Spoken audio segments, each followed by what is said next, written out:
Here to talk about issues. How do I differ from the incumbent?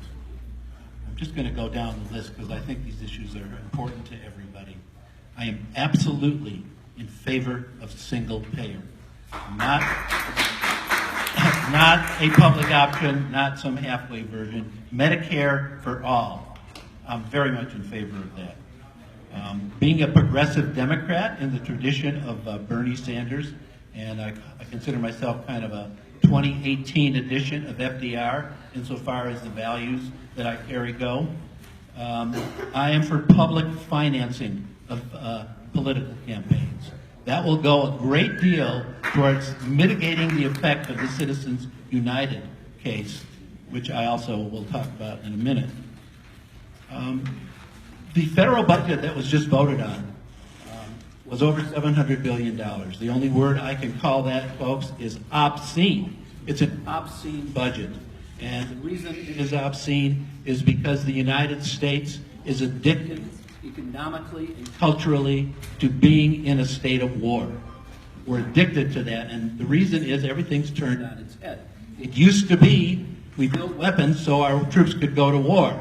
Now we go to war so we can build weapons and keep the defense industries busy.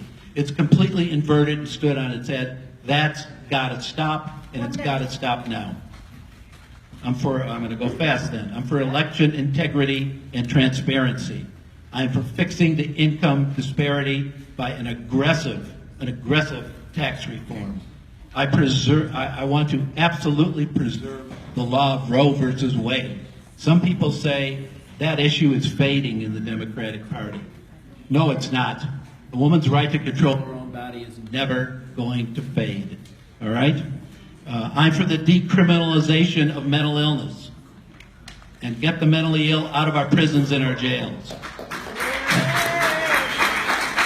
And the last two things I'll say is if I'm elected, I'm going to introduce 2 constitutional amendments in the Congress.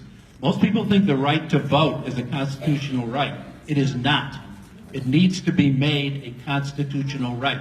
So I would introduce an amendment to make it so. I would also introduce a second amendment to abolish the holding in Citizens United and clean up dirty money and dark money in politics. I'm Stephen Jaffe. I've been a lawyer here in San Francisco for 47 years. I represent employees only, people who have been treated wrongly in the workplace, and that's all I do. I've never represented and will not represent an employer. I take no money from corporations or business. I see Penny looming on my side here. Thank you very much.